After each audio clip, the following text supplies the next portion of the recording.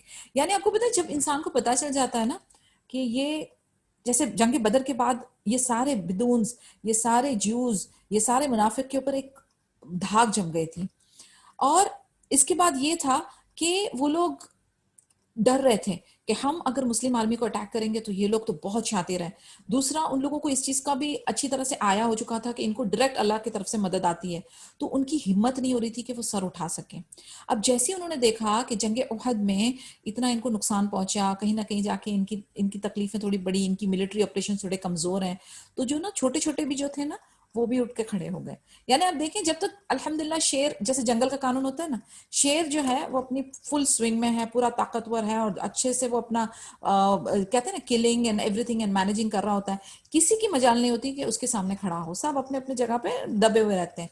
But the moment दे से कि भाई ये जो लायन है ना ये बीमार हो गया है या बूढ़ा हो गया है, तो छोटे छोटे भेड़, छोटे छोटे वो कुत्तों के हर्ड्स भी आकर उसको अटैक करने के लिए रेडी हो जाते हैं। यानी उनको अंदाजा हो जाता है कि अब ये हमारे लायक नहीं रहा जंग करने के लिए, अब ये हमको अटैक नहीं कर सकता। तो जब बंदा कमजोर होने लगता है ना तो ये छोटी छोटी चीजें भी उसके ऊपर हावी हो जाती हैं। तो definitely we have to make sure कि हम अपनी कमजोरी जो है ना कभी बाहर वालों पे आया ना करें। That is definitely one of the lessons here. लेकिन I'm not trying to compare this incident with what I'm saying right now, but मैं एक जनरल आपको एक ओपिनियन बता रही हूँ कि हर बार जब मैं आपसे कहती हूँ ना कि कीप योर कन्वर्सेशंस लिमिटेड, तो अपने आप को हमेशा सिक्योर रखें एंड इजी सबसे बेस्ट कलिमात इज अल्हम्दुलिल्लाह, हर बार इसको अपनी जबानों पर जारी रखें।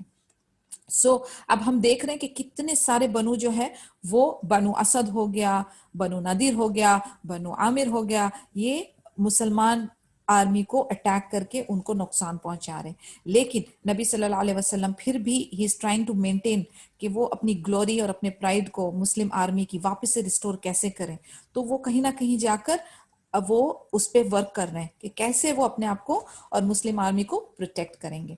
तो पहला इनिशिएटिव उन्होंने क्या किया, he took in this process the initiative was at Hamra al Asad operation. यानी हमने देखा कि नबी सल्लल्लाहु अलैहि वसल्लम हालांकि पूरी की जो पूरी आर्मी है वो बिल्कुल थकी हुई और वुंडेड और इंजर्ड है, बट नबी सल्लल्लाहु अलैहि वसल्लम ने हिम्मत नहीं हारी, उन्होंने हमराउल असद ऑपरेशन कंटिन्यू किया, by which he was able to retain the reputation of the Muslim military.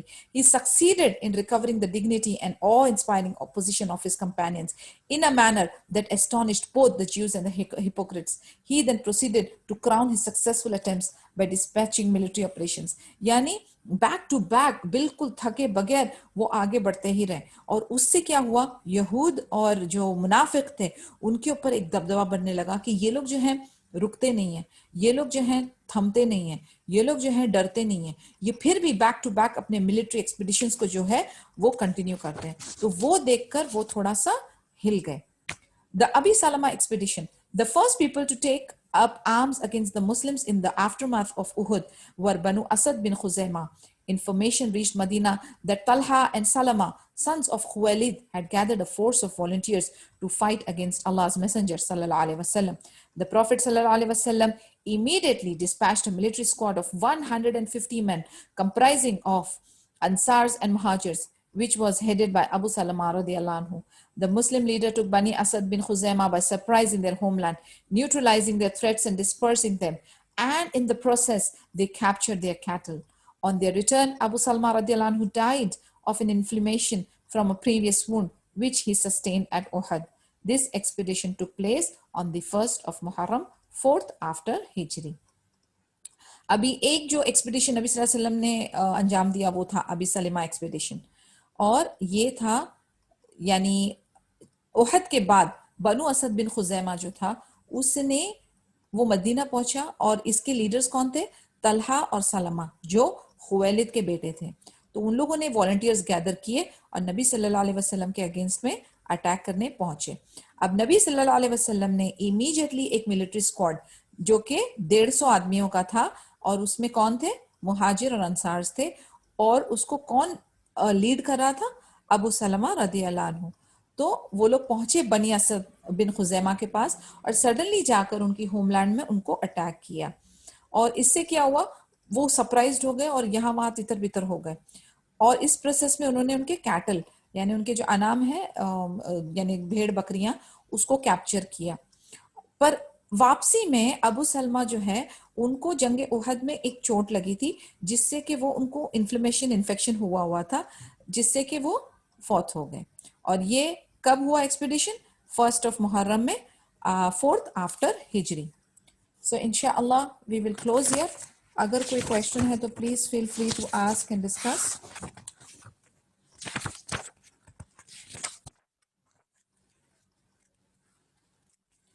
Nothing? Subhanakallahumma wa bihamdika nashhadu an la ilaha illa anta nastaghfiruka wa natubu ilayk. Assalamu alaikum wa rahmatullah.